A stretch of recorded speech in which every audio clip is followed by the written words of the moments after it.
7 மாதங்களுக்கு பிறகு மீண்டும் முதல்வராக ஜெயலலிதா பொறுப்பேற்கிறார். அதிமுக செய்தி தொடர்பாளர் CR சரஸ்வதி செய்தி நிறுவனத்திற்கு புதனன்று பேட்டியளித்தார். அப்போது மே 22ஆம் தேதி கட்சியினரை அதிமுக பொதுச் செயலாளர் சந்திக்கிறார் என்றும் முன்னதாக அதிமுக MLA-க்கள் கூட்டத்தில் சட்டசபை தலைவராக அவர் தேர்ந்தெடுக்கப்படுவார் என்றும் தெரிவித்தார். தொடர்ந்து 23ஆம் தேதி சனிக்கிழமை பிற்பகல் 5வது முறையாக முதல்வர் பதவியை ஜெயலலிதா ஏற்பார் என்றும் இதற்கான ஏற்பாடுகள் நடந்து வருவதாகவும் CR சரஸ்வதி தெரிவித்தார். எனவே முன்னதாக பன்னீர்செல்வம் முதல்வர் பதவியை ராஜினாமா செய்வார் என்றும் அமைச்சரவை மாற்றியமைக்கப்படும் என்றும் தகவல்கள் வெளியாகியுள்ளன.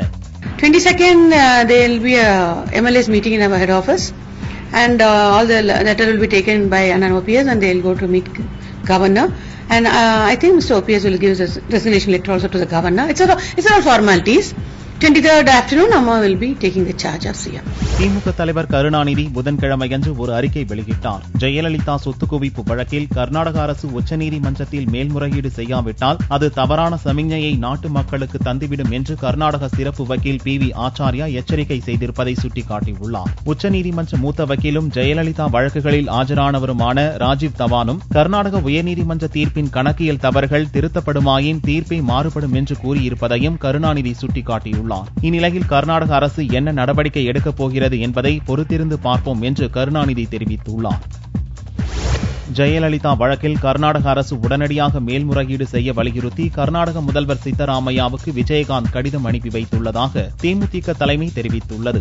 ஜெயலலிதா விடுதலைக்கு தமிழகத்தில் பெரும்பான்மையான மக்கள் அதிருப்தி அடைந்துள்ளதாகவும் நீதிமன்ற நடவடிக்கையில் சந்தேகம் எழுந்துள்ளதாகவும் விஜயகாந்த் தெரிவித்துள்ளார். தீர்ப்பின் கணக்கீடுகளில் தவறு இருப்பதாக கூறப்படுவதால் ஜெயலலிதா தண்டிக்கப்படலாம் என்ற சந்தேகம் மக்களுக்கு வந்துள்ளது என்று சுட்டிக்காட்டியுள்ள விஜயகாந்த் மக்களின் சந்தேகத்தை போக்கும் வகையில் உச்சநீதிமன்றத்தை கர்நாடக அரசு அணுக வேண்டும் என்று வலியுறுத்தியுள்ளார். தமிழகத்தில் ஜெயலலிதாவுக்கு அனுதாபத்தை ஏற்படுத்தும் வகையில் கட்சியினர் இறந்து போவதாகவும் அவர்களுக்கு தலா 3 லட்சம் ரூபாய் இழப்பீடு வழங்கும் விதமாக அனுதாபத்தை அதிமுக ஏற்படுத்தி வருவதாகவும் இதுபோன்ற செயல்கள் நடக்கா வண்ணம் மேல்முறையீட்டை உடனடியாக செய்யும்படியும் விஜயகாந்த் கடிதத்தில் தெரிவித்துள்ளார்.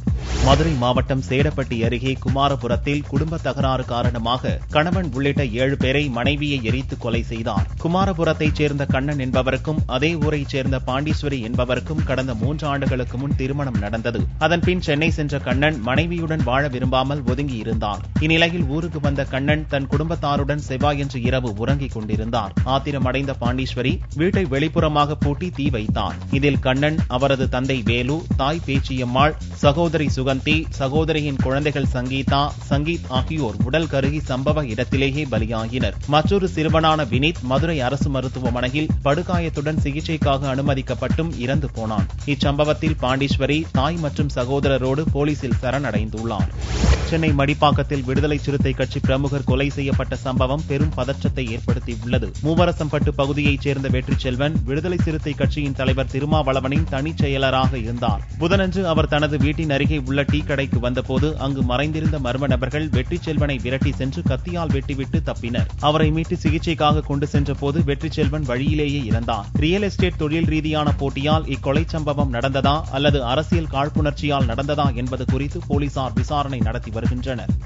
உத்தரப்பிரதேசத்தில் டிராக்டர் மீது ரயில் மோதியதில் 10 பேர் பலியாகினர். 30 பேர் படுகாயமடைந்தனர். உத்தரப்பிரதேச மாநிலம் பிஜ்னூர் மாவட்டத்தில் உள்ள ஒரு கிராமத்தில் குழந்தைக்கு மொட்டையடிக்கும் விழா நடந்தது. இதில் கலந்து கொள்ள 50க்கும் மேற்பட்டோர் ஒரு டிராக்டரில் சென்று கொண்டிருந்தனர். பிஜ்னூர் நகர் அருகே உள்ள ஆளில்லா ரயில்வே கிராசிங்கை டிராக்டர் கடந்த போது அவ்வழியாக வந்த ரயில் பயங்கரமாக மோதியது. இதில் சம்பவ இடத்திலேயே 7 பேர் இறந்தனர். 40க்கும் அதிகமானவர்கள் பலத்த காயமுற்று வெவ்வேறு மருத்துவமனைகளில் சேர்க்கப்பட்டுள்ளனர். மருத்துவமனைகளில் அனுமதிக்கப்பட்டிருந்த மேலும் 3 சிகிச்சை பலனின்றி இறந்ததால் பலி எண்ணிக்கை 10ஆக உயர்ந்தது.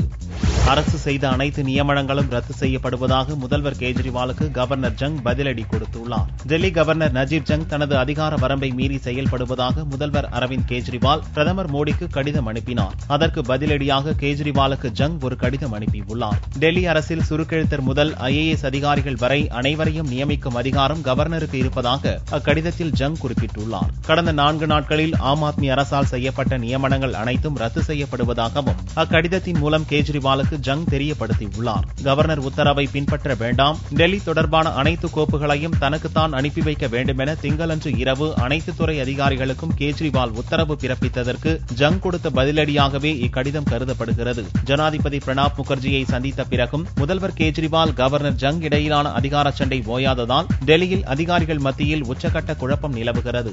டெல்லி அரசை சுதந்திரமாக செயல்பட விட வேண்டும் என பிரதமர் மோடிக்கு கேஜ்ரிவால் கடிதம் அனுப்பியுள்ளார். டெல்லியில் கவர்னர் ராஜீவ் ஜங், முதல்வர் கேஜ்ரிவால் இடையே நடக்கும் அதிகார சண்டை நடந்து வருகிறது. இருவருக்குமான மோதல் உச்சகட்டத்தை அடைந்ததை தொடர்ந்து இருவரும் ஜனாதிபதி பிரணாப் முகர்ஜியை தனித்தனியாக சந்தித்து ஒருவர் மீது ஒருவர் புகார் கூறினர். கேஜ்ரிவால் ஜங் சண்டையால் உயரதிகாரிகள் குழம்பி போயிருப்பதால் பணிகள் ஸ்தம்பித்துள்ளன. இந்நிலையில் பிரதமர் மோடிக்கு முதல்வர் கேஜ்ரிவால் புதனன்று கடிதம் அனுப்பியுள்ளார். அதில் கவர்னர் ஜங் மூலமாக டெல்லியை ஆள மத்திய அரசு முயற்சிப்பதாக கேஜ்ரிவால் குற்றம் சாட்டியுள்ளார். டெல்லியில் மக்களால் தேர்ந்தெடுக்கப்பட்ட டெல்லி அரசை சுதந்திரமாக செயல்பட அனுமதிக்க வேண்டும் எனவும் அந்த கடிதத்தில் மோடியை கேஜ்ரிவால் வலியுறுத்தியுள்ளார்.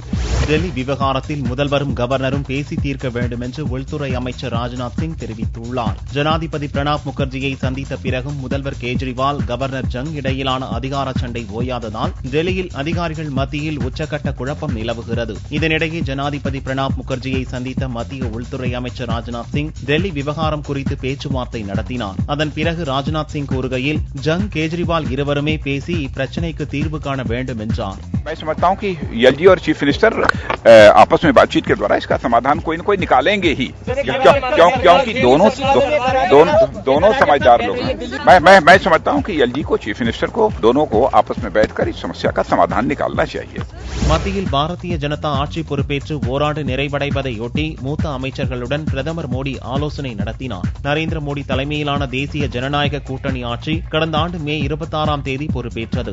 ஆட்சி பொறுப்புக்கு வந்து ஓராண்டு நிறைவடைவதை முன்னிட்டு பிரதமர் மோடி டெல்லியில் தனது இல்லத்தில் மூத்த மத்திய அமைச்சர்களுடன் புதனன்று காலை ஆலோசனை நடத்தினார். இக்கூட்டத்தில் உள்துறை அமைச்சர் ராஜ்நாத் சிங், நிதியமைச்சர் அருண் ஜேட்லி, வெளியுறவுத்துறை அமைச்சர் சுஷ்மா சுவராஜ் மற்றும் வெங்கையா நாயுடு, நிதின் கட்காரி ஆகியோர் பங்கேற்றனர். ஓராண்டில் மத்திய அரசு செய்து முடித்த பணிகள் குறித்து அமைச்சர்களிடம் மோடி விவரங்களை கேட்டறிந்தார். அடுத்த ஆண்டில் செய்து முடிக்க வேண்டிய பணிகளுக்கான செயல் திட்டம் குறித்தும் கூட்டத்தில் விவாதிக்கப்பட்டுள்ளது. சீனா, மங்கோலியா, தென்கொரியா நாடுகளில் தான் மேற்கொண்ட சுற்றுப்பயணத்தின் போது செய்யப்பட்ட ஒப்பந்தங்கள் குறித்தும் அமைச்சர்களிடம் மோடி எடுத்துரைத்தார். 3 நாடுகளில் பயணம் செய்த பிரதமர் மோடி இந்தியாவை பற்றி கூறிய கருத்துக்கு கடும் எதிர்ப்பு கிளம்பியுள்ளது. சீனா, மங்கோலியா, தென்கொரியா நாடுகளில் சுற்றுப்பயணம் மேற்கொண்ட பிரதமர் மோடி தென்கொரிய தலைநகர் சியோலில் இந்திய வம்சாவளியினர் ஏற்பாடு செய்திருந்த நிகழ்ச்சியில் பங்கேற்றார். அப்போது இந்தியாவில் பிறக்க என்ன பாவம் செய்தோம் என இந்தியர்கள் வருந்தியதாகவும் வெட்கப்பட்டதாகவும் மோடி கூறினார். இதனால் இந்தியாவில் இருந்து வெளியேற இந்தியர்கள் நினைத்ததாகவும் அந்த நிலை தான் ஆட்சிக்கு வந்த பிறகு மாறிவிட்டதாகவும் பேசினார். மோடியின் இந்த கருத்துக்கு காங்கிரஸ் உள்ளிட்ட அரசியல் கட்சிகள் கடும் கண்டனத்தை தெரிவித்துள்ளன. நல்ல வாய்ப்புகளை தேடியே இந்தியர்கள் வெளிநாடு சென்றதாகவும் என்றுமே இந்தியனாக பிறந்ததற்கு வெட்கப்பட்டதில்லை என்று சமூக வலைதளங்களிலும் கண்டன கணைகள் வலுத்து வருகின்றன. நாட்டை அவமானப்படுத்த வேண்டாம், உங்களுக்காக மட்டும் பேசுங்கள் எனவும் கருத்துக்கள் வெளியாகி இருக்கின்றன. மோடியின் பேச்சுக்கு எதிர்ப்பு தெரிவிக்கும் வகையில் மோடி இன்சல்ஸ் இந்தியா என்ற தலைப்பில் ஹேஷ்டேக்கும் துவங்கப்பட்டுள்ளது. கடந்த மாதம் கனடா சென்றிருந்த போது ஊழல் இந்தியா என்று கூறி எதிர்க்கட்சிகளின் கண்டனத்தை பிரதமர் மோடி சம்பாதித்தான் என்பது குறிப்பிடத்தக்கது. மோடி தலைமையிலான ஓராண்டு அரசு தனது வாக்குறுதிகள் எதையும் நிறைவேற்றவில்லை என்று முன்னாள் அமைச்சர் மிலிந்த் முரளி தியோரா குற்றம் சாட்டியுள்ளார். தமிழக காங்கிரஸ் கட்சியின் மாநில அலுவலகமான சத்தியமூர்த்தி பவனில் புதனன்று செய்தியாளர்களை சந்தித்தார் முன்னாள் அமைச்சர் மிலிந்த் முரளி தியோரா. ஓராண்டு கால மோடி ஆட்சி முந்தைய காங்கிரஸ் அரசின் திட்டங்களை புதிய பெயர் மூலம் நடைமுறைப்படுத்தி வருவதாக தெரிவித்தார். மோடி அரசு தேர்தலுக்கு முன் எண்ணற்ற வாக்குறுதிகளை அளித்ததாகவும் ஆனால் அதில் எதையும் மோடி தலைமையிலான அரசு நிறைவேற்றவில்லை என்றும் குற்றம் சாட்டியவர், முந்தைய அரசின் சரக்குகளை புது பாட்டில்களில் இந்த அரசு நாட்டு மக்களுக்கு தந்து கொண்டிருப்பதாகவும் கூறினார். அதிக அளவில் திட்டங்களை மட்டுமே பேசிவிட்டு செயல்முறையில் மிக சிறிய அளவில்தான் மோடி அரசு உள்ளதாகவும் மிலிந்த் முரளி தியோரா தெரிவித்தார். மோடிக்கு அமெரிக்கா விசா மறுத்த போது இந்தியாவின் கௌரவத்தை காங்கிரஸ் மறந்தது ஏன் என்று நிர்மலா சீதாராமன் கேட்டார். இந்தியாவில் பிறந்ததற்காக இந்தியர்கள் வெட்கப்பட்டதாகவும் அதனால் வெளிநாடுகளுக்கு வேலை தேடிச் சென்றதாகவும் தென்கொரியாவில் பிரதமர் மோடி பேசியதற்கு காங்கிரஸ் உள்ளிட்ட எதிர்க்கட்சிகள் தரப்பில் இருந்து கண்டன கணைகள் கிளம்பியிருக்கின்றன. தற்போது மோடிக்கு ஆதரவாக மத்திய அமைச்சர் நிர்மலா சீதாராமன் குரல் கொடுத்துள்ளார். 2005ஆம் ஆண்டு குஜராத் முதல்வராக பதவி வகித்த மோடிக்கு அமெரிக்கா விசா வழங்க மறுத்த போது காங்கிரஸ் அமைதியாக இருந்தது ஏன் என்று கேட்டார். அப்போது இந்தியாவின் கௌரவத்தை காங்கிரசார் மறந்தார்களா என்றும் நிர்மலா சீதாராமன் கேள்வி விடுத்தார். 2005ஆம் ஆண்டில் மத்தியில் ஆட்சியில் இருந்த காங்கிரசார் அமெரிக்காவின் செயலுக்கு ஒருமுறையாவது எதிர்ப்பு தெரிவித்தார்களா எனவும் நிர்மலா சீதாராமன் கேட்டார். வரும் 24ஆம் தேதி கட்சி செயற்குழு கூட்டம் நடப்பதாக ஜி.கே. வாசன் தெரிவித்துள்ளார். தமிழ் மாநில காங்கிரஸ் கட்சி தலைவர் ஜி.கே. வாசன் மதுரையில் செய்தியாளர்களை சந்தித்தார். தமிழ் மாநில காங்கிரஸ் கட்சியின் நிர்வாகிகள் பட்டியல் இம்மாதம் 24ஆம் தேதி சென்னையில் நடக்கும் செயற்குழு கூட்டத்தில் வெளியிடப்படும் என்று வாசன் கூறினார்.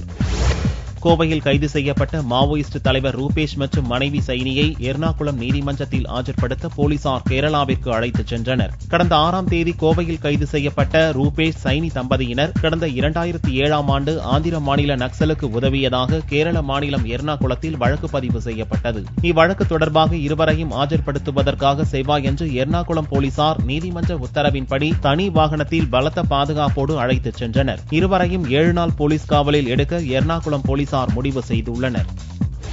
இந்திய கிரிக்கெட் அணியில் மீண்டும் ஹர்பஜன் சிங் இடம் பிடித்துள்ளார். இந்திய கிரிக்கெட் அணி வங்கதேசத்தில் ஜூன் 7ஆம் தேதி முதல் 24ஆம் தேதி வரை சுற்றுப்பயணம் செய்து ஒரு டெஸ்ட் 3 ஒருநாள் போட்டிகளில் விளையாடுகிறது. வங்கதேச சுற்றுப்பயணத்துக்கான இந்திய அணி அறிவிக்கப்பட்டுள்ளது. டெஸ்ட் போட்டிக்கு விராட் கோலி கேப்டனாகவும் ஒருநாள் போட்டிக்கு தோனி கேப்டனாகவும் அறிவிக்கப்பட்டுள்ளனர். டெஸ்ட் அணியில் விராட் கோலி, முரளி விஜய், ஷிகார் தவான், KL ராகுல், சித்தேஸ்வர் புஜாரா, அஜிங்கியா ரஹானே, ரோஹித் சர்மா, பிரித்திமான் சாஹா, ரவிச்சந்திரன் அஸ்வின், ஹர்பஜன் சிங், கரண் சர்மா, புவனேஸ்வர் குமார், உமேஷ் யாதவ், வருண் ஆரோன், இஷாந்த் சர்மா ஆகிய 15 பேர் இடம்பெற்றுள்ளனர். மகேந்திர சிங் தோனி தலைமையிலான ஒருநாள் அணியில் ரோஹித் சர்மா, அஜிங்கியா ரஹானே, ஷிகார் தவான், விராட் கோலி, சுரேஷ் ரெய்னா, அம்பாடி ராயுடு, ரவிச்சந்திரன் அஸ்வின், ரவீந்திர ஜடேஜா, அக்சார் பட்டேல், புவனேஸ்வர் குமார், உமேஷ் யாதவ், மோஹித் சர்மா, ஸ்டூவர்ட் பின்னி, தவால் குல்கர்னி ஆகியோர் இடம் பிடித்துள்ளனர். டெஸ்ட் போட்டிக்கான அணியில் ஆஃப் ஸ்பின்னர் ஹர்பஜன் சிங் மீண்டும் இடம் பிடித்துள்ளார். ஹைதராபாத்தில் விசா கடவுளை தரிசிக்க பக்தர்கள் கூட்டம் நாளுக்கு நாள் அதிகரித்து வருகிறது. ஹைதராபாத்தில் ஒஸ்மான் சாகர் ஆற்றங்கரையில் வெங்கடேஸ்வரா கோவில் உள்ளது. விசா பாலாஜி கோவில் என்று பக்தர்களால் அழைக்கப்படும் இக்கோவிலுக்கு வந்து சுவாமியை தரிசித்தால் உடனடியாக வெளிநாட்டுக்கு செல்லும் யோகம் கிடைக்கும் என்ற ஐதீகம் உள்ளது. இதனால் வெளிநாட்டுக்கு செல்ல விரும்புவோரின் கூட்டம் நாளுக்கு நாள் இக்கோவிலில் அதிகரித்த வண்ணம் உள்ளது. இக்கோவிலுக்கு வந்த பிறகு விசா கிடைத்த பக்தர்கள் மீண்டும் வந்து நேர்த்திக்கடன் செலுத்துகின்றனர். இதனால் கோவிலில் பக்தர்கள் கூட்டம் அலைமோதுகிறது. தங்கத்தின் விலையில் புதனன்று 136 ரூபாய் குறைந்து ஒரு சவரன் 20,672 ரூபாய்க்கு விற்பனையானது. 1 கிராம் ஆபரண தங்கம் 2,584 ரூபாயாக இருந்தது. வெள்ளி 1 கிராம் 70 காசுகள் குறைந்து 42 ரூபாய் 20 காசுகளுக்கு விற்பனையானது. பார் வெள்ளியின் விலை 39,450 ரூபாயாக இருந்தது. தொடர்ந்து பல்வேறு படங்களில் கமிட்டாகி இருக்கும் நயன்தாராவின் கால்ஷீட்டுக்காக தயாரிப்பாளர்கள் துரத்திக் கொண்டிருக்கிறார்கள். நீண்ட இடைவேளைக்கு பிறகு நடிகை நயன்தாரா மீண்டும் பிஸியாகிவிட்டார். மாஸ், மாயா படங்களை முடித்துவிட்ட நயன்தாரா இது நம்ம ஆளு, தனி ஒருவன், நானும் ரவுடி தான், காஷ்மோரா, திருநாள் உள்ளிட்ட படங்களில் நடித்து வருகிறார். இதற்கிடையில் தெலுங்கு படம் ஒன்றுக்கும் கால்ஷீட் கொடுத்து விட்டார். இதனால் சொன்ன நேரத்திற்கு வருவதில்லை என்றும் மீண்டும் அணுகினால் வேறு படத்தில் நடித்துக் கொண்டிருப்பதாகவும் தயாரிப்பாளர்கள் புலம்புகிறார்களாம். இருந்தாலும் நயன் வேண்டுமென்று துரத்தி பிடித்து நடிக்க வைத்துக் கொண்டிருக்கிறார்கள் என்று கோலிவுட்டில் கிசுகிசுக்கப்படுகிறதாம்.